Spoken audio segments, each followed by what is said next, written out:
बातमीपत्रात आता पाहूयात गल्लीपासून दिल्लीपर्यंतच्या ताज्या घडामोडींचा धावता आढावा।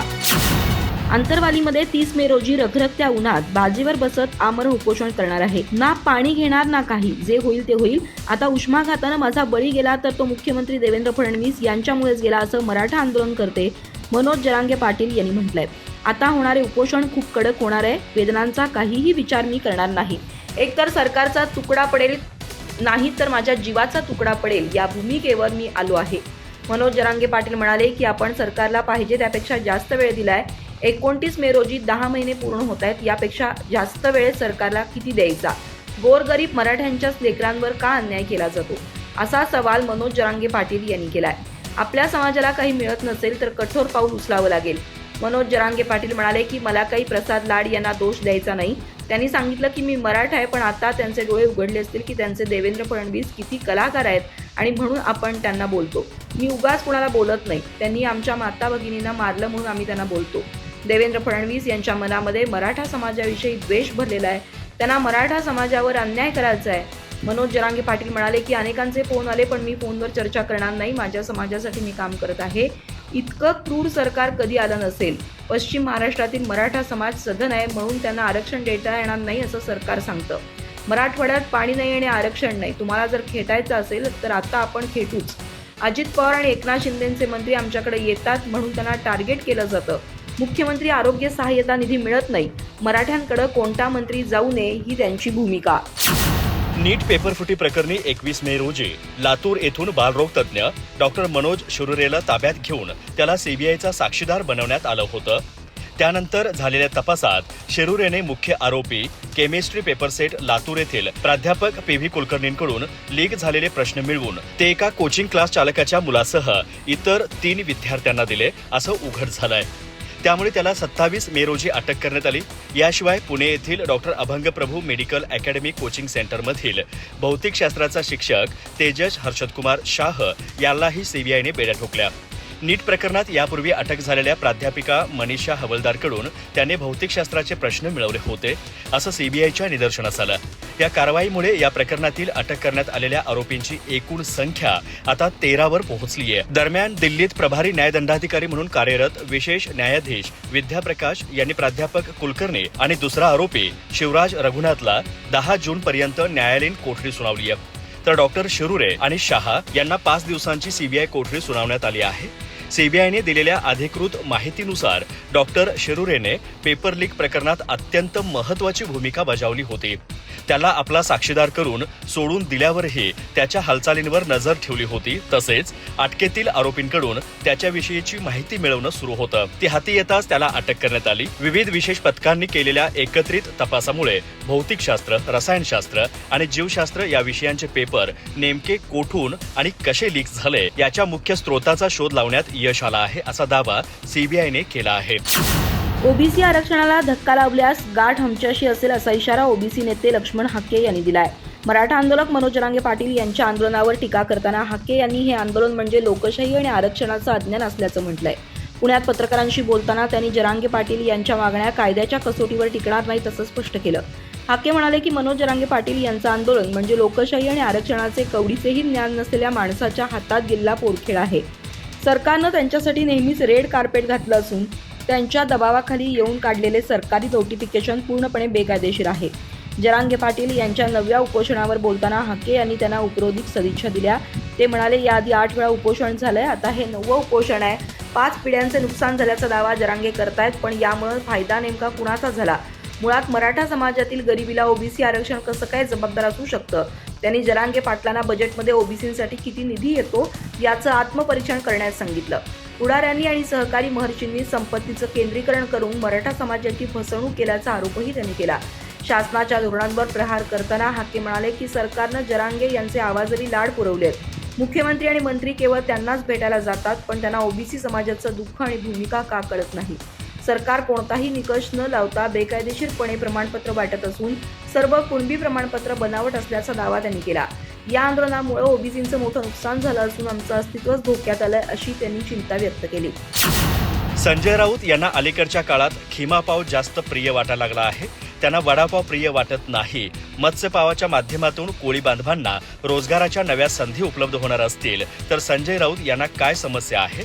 मत्स्यपावाचे स्वागत त्यांनी करायला हवं. कोकणी कोळी माणसांना विरोध करत खिमापाव खाणाऱ्यांची साथ राऊत मिळवू पाहत आहेत, असं भाजप प्रवक्ते नवनाथ बन यांनी म्हटलं आहे. सरकार रेड्याचा बळी देऊन नाही तर उभाटाचा बळी घेत सत्तेवर आला आहे.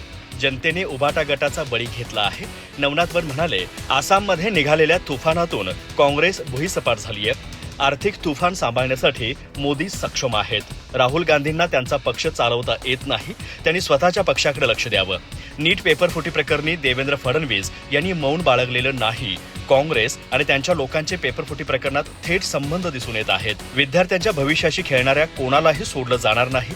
नवनाथ बन म्हणाले की पंतप्रधान नरेंद्र मोदी यांनी देशवासियांना पाणी पिण्याचं आवाहन केल्यानंतर जनाब संजय राऊत यांना झिंग चढली आहे. कारण मवियाचं सरकार असताना पाण्याला विरोध करत दुकानात वाईन विक्री सुरू केली होती. पाण्याला विरोध करायचा आणि दारू विक्री करायचे हे मवियाचं धोरण होतं. मोदींनी केलेल्या आव्हानाला प्रतिसाद देता येत नसेल तर किमान झिंग चढल्यासारखं बोलू नका. तुम्हाला वेगळीच नशा चढलेली दिसतीये.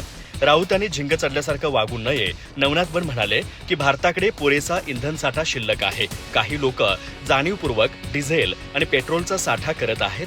काही जिल्ह्यांमध्ये 50% मागणी वाढली आहे. ती का वाढली आहे? कारण काही जण साठेबाजी करत पेट्रोल आणि डिझेलचा काळाबाजार करण्याचा प्रयत्न करत आहेत. युद्धाची परिस्थिती नियंत्रणात आल्यावर दर कमी करण्याचा सरकारचा प्रयत्न असणार आहे. महाराष्ट्राचे सरकार बळी देऊन आलेले सरकार आहे. देवळात बळी देऊन आलेलं हे सरकार आहे. कामाख्या देवीच्या मंदिरात 55 रेडे कापण्यात आले. ती सुद्धा कुर्बानीच आहे ना? तिच्यावर आक्षेप घेतला पाहिजे असं उभाटाचे खासदार संजय राऊत यांनी म्हटलंय. जे सरकार रेडे कापून सत्तेत आले ते दुसऱ्याच्या कुर्बानीला विरोध करत आहे. हा मानसिक गोंधळ आहे. महाराष्ट्रात मांसाहार केला जाईलच. संजय राऊत म्हणाले की काल राज्यामध्ये मुस्लिम सणांवरून दंगलीचा प्रयत्न झाला ते महाराष्ट्राच्या परंपरेला शोभत नाही. मंत्रिमंडळातील अर्ध्या लोकांची हॉटेल आहे, तिथं ते मटण विकतात. त्यांनी ते बंद करावं आणि श्रीखंडपुरी विकायला सुरुवात करावी. महाराष्ट्र हा मांसाहारी आहे. महाराष्ट्र क्षत्रिय धर्माचं पालन करणार आहे. छत्रपती शिवाजी महाराज हे क्षत्रिय मराठा आहेत. तुम्ही महाराष्ट्रावर काय लादत आहात हे अत्यंत चुकीचं आहे. संजय राऊत म्हणाले की नीट पेपरफुटीचं केंद्रबिंदू लातूरपासून पुण्यात पसरलेलं असेल तर त्याची जबाबदारी ही देशाचे शिक्षण मंत्री धर्मेंद्र प्रधान यांच्या इतकीच राज्याचे मुख्यमंत्री देवेंद्र फडणवीस यांची सुद्धा आहे. काही वाईट झालं तर त्यांचं शहा कनेक्शन असतंच म्हणून की काय या प्रकरणी तेजस शहाला सीबीआयने अटक केली आहे. संजय राऊत म्हणाले की देवेंद्र फडणवीस नीट पेपरफुटी प्रकरणाची जबाबदारी घेणार आहेत का? लाखो विद्यार्थ्यांचं भविष्य उद्ध्वस्त होत आहे. त्याचा केंद्रबिंदू महाराष्ट्र आहे. एका पिढीचं आयुष्य तुम्ही बर्बाद केलंय. यावर देवेंद्र फडणवीस काही बोलायला तयार नाहीत. त्यांनी किमान एक पत्रकार परिषद तरी घ्यावी. पेपरफुटीच्या मागे भाजप आहे. आपल्या लोकांना पेपर आधी मिळावे आणि त्यांना चांगला स्कोर मिळावा यासाठी भाजपनं हे केलं आहे. देशातील गरीब आणि मध्यमवर्गीय माणूस यांना मारण्यासाठीच हे सरकार आलं आहे. महिन्याभरात टप्प्याटप्प्याने डिझेलचे भाव 150 रुपये झालेले दिसतील. 170 रुपये पेट्रोल झालेलं दिसेल. देश खड्ड्यात टाकण्यासाठी चालवला जात आहे असं काँग्रेस नेते विजय वडेट्टीवार यांनी म्हटलं आहे. विजय वडेट्टीवार म्हणाले की इंधन तुटवडा नाही असं सरकार सांगत आहे, पण अनेक ठिकाणी विमानाचं उड्डाण रद्द करण्यात आलं आहे. इंधनाचा तुटवडा आहे हे मान्यच केलं पाहिजे. पुन्हा एकदा लॉकडाऊनचे दिवस येणार आहेत. जनतेने सरकारच्या विश्वासावर कुठेही पैसे गुंतवू नयेत, कारण तो वापस येणार नाही. सरकारने बँका सुद्धा रिकाम्या केल्या आहेत. जनतेने पैसे सुरक्षित ठेवले पाहिजेत. रिझर्व्ह बँकेतील पैसे सरकारने काढून घेतले आहेत. देश सर्वच बाजूनं संकटात आहे. विजय वडेट्टीवार म्हणाले की लोकांचा जीव जातोय याकडे सरकारचं लक्ष नाही. ते पुन्हा एकदा धार्मिक तेढ निर्माण करतील आणि महत्त्वाच्या प्रश्नांवर पडदा टाकण्याचं काम करतील. सुप्रीम कोर्ट काय निर्णय देतं यावर आम्ही काहीही बोलणार नाही, पण निवडणूक आयोग हे भाजपचे दलाल म्हणून काम करत आहेत. त्यांनी आमच्यावर हवी ती कारवाई करावी. SIRच्या नावाने ज्या राज्यात सरकार येणार नाही त्या राज्यातील मतदारांची नावं कमी केली जात आहेत असा आरोप वडेट्टीवार यांनी केला आहे. विजय वडेट्टीवार म्हणाले की जनता महागाईने त्रस्त आहे आणि सरकार तणाव निर्माण करत आहे.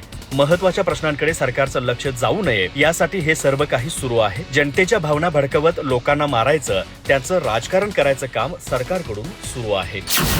अजितदादा असताना आणि नसताना आजच्या बारामतीत जमीन आसमानचा फरक जाणवत आहे. दादांनी बारामतीसाठी पुढील 20 वर्षांचं नियोजन करून पायाभूत सुविधा उपलब्ध करून दिल्या, मात्र आज त्यांची कमतरता पावलोपावली भासत असून बारामतीकर पोरकेस झाले. अशा शब्दात अजित पवार यांचे पुतणे युगेंद्र पवार यांनी आपल्या भावना व्यक्त केल्या. याचवेळी त्यांनी अजित पवारांच्या अपघाताच्या चौकशीच्या धीम्या गतीवर प्रश्नचिन्ह उपस्थित करत सरकारवर निशाणा साधला.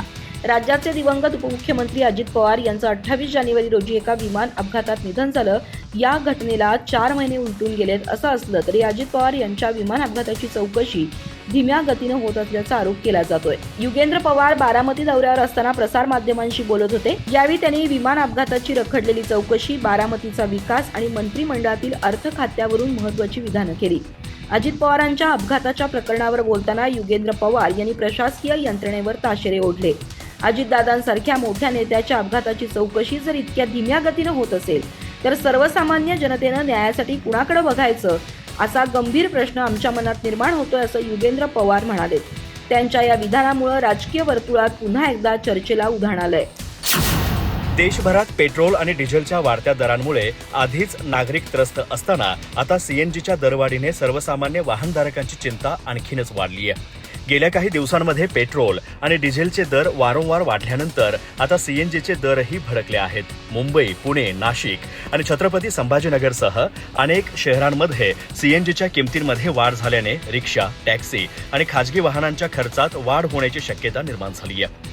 त्यामुळे वाहनधारकांच्या मासिक बजेटवर मोठा परिणाम होणार असल्याचं चित्र आहे. पुण्यात MNGL कंपनीने सीएनजीच्या दरात प्रति किलो ₹2.50 वाढ जाहीर केली आहे. त्यामुळे शहरातील सीएनजीचा दर ₹92.25 वरून थेट ₹94.75 वरती पोहोचला आहे. वाढीव दर 27 मेच्या मध्यरात्रीपासून लागू करण्यात आले. इनपुट गॅसचा खर्च वाढल्यामुळे ही दरवाढ करावी लागल्याचं स्पष्टीकरण कंपनीकडून देण्यात आलंय. या वाढीचा थेट परिणाम रिक्षा, टॅक्सी चालकांसह दररोज प्रवास करणाऱ्या नागरिकांवरती होणार आहे. प्रवास खर्च वाढल्याने सर्वसामान्यांच्या खिशाला पुन्हा कात्री लागणार आहे. छत्रपती संभाजीनगरमध्येही सीएनजीच्या दरात मोठी वाढ करण्यात आली आहे. शहरातील चिकलठाणा परिसरातील BPCL पंपावर सीएनजीचे दर किलोमागे ₹2 वाढले आहेत.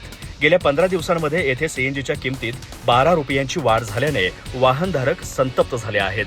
शहरात सध्या पेट्रोलचा दर ₹112.88 प्रति लिटर तर डिझेलचा दर ₹99.50 इतका आहे.